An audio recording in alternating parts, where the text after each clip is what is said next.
An investigation in the New York Times found that the Ukrainian government has systematically crippled oversight agencies that are meant to hinder and stop corruption. Cenk, your 2 cents. Yeah, so we have some obligation to the Ukrainians because we had them take out their nukes, etc. But do we also have an obligation to make sure that our money is not wasted or going to corruption? Of course. So let's find out the facts here and then see what conclusions flow from it. So, as the Times explains in their reporting, in Ukraine, state-owned companies run the power distribution, the weapons purchases, and even the nuclear energy industries. Now, all three sectors and the companies within them have a long-standing history of corruption. But the country of Ukraine wanted to do something about that, especially in regard to various forms of foreign aid that go into the country. The various nation states that are allied with Ukraine wanted to make sure that the money doesn't end up in the wrong hands. And so, in an effort to mitigate corruption, nations that are sending aid to Ukraine have absolutely insisted that supervisory boards be put in place as a layer of oversight. Okay. In theory, these outside experts from other countries would keep an eye on the company's operations and make sure that nothing shady is going on.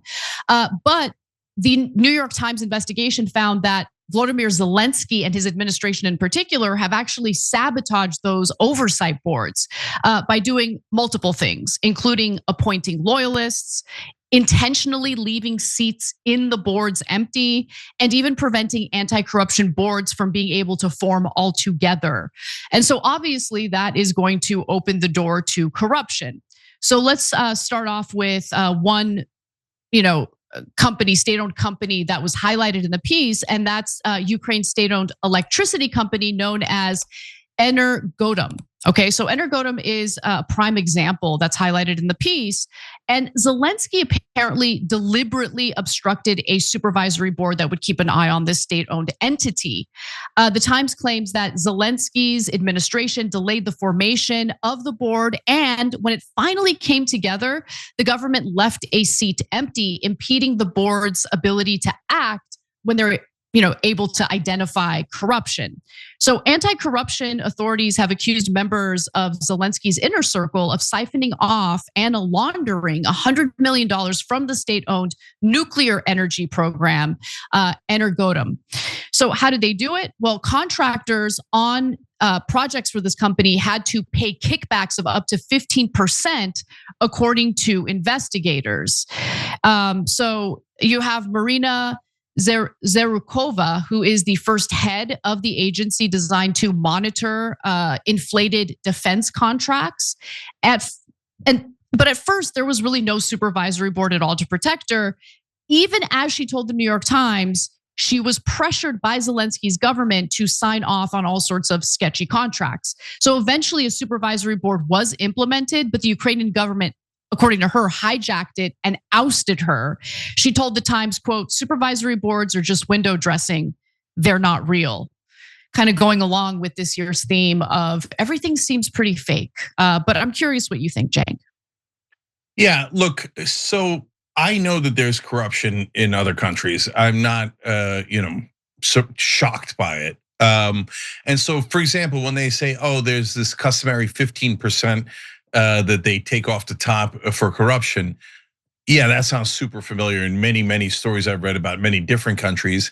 And so we came from Turkey originally. Look, this was all the way in the 1970s. And so things were presumably worse back then, although this corruption is a beast that just keeps reemerging in every country. But yeah, my dad, part of the reason that we came to America was because so tired of the corruption, and everybody takes 15% off the top of when you're dealing with the government.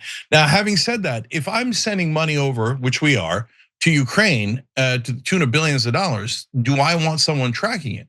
Yeah, of course, it's not negotiable, right? And I don't even know why that's so hard. So there's a supervisory board, and every once in a while, if they have a significant concern, I'm not saying be like super nitpicky, right? But if they have got a real concern, no, we stop the money until you tell us where that one went. Where's the question? Yeah. Well, I'll leave you with this. So again, Ukraine does have that long running history with corruption. But according to Norway's special envoy to Ukraine, it was still worth sending Ukraine money anyway. So Christian Sees, who is the special envoy to Ukraine from Norway, says, we do care about good governance, but we have to accept that risk because it's war, because it's in our own interest to help Ukraine financially, because Ukraine is defending Europe from Russian attacks. My take is a little different from that. I mean, I think that the American taxpayer is getting screwed left and right as our public services are being cut by our government. I really think it's important for us to not only just justify foreign aid, but more importantly, ensure that the foreign aid is ending up exactly where we intend for it to go. So yeah, that's my take on it.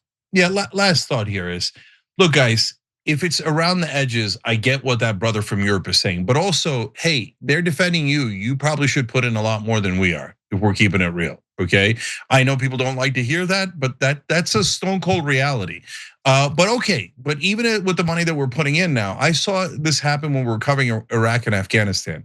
The billions of dollars that were just flat out stolen with no accountability is maddening. Let alone, by the way, the $400 billion that the Pentagon every year says they can't account for right here in America. No, we have to have much stricter financial accountability, which is if you're taking our money to the tune of hundreds of millions and even up to hundreds of billions of dollars.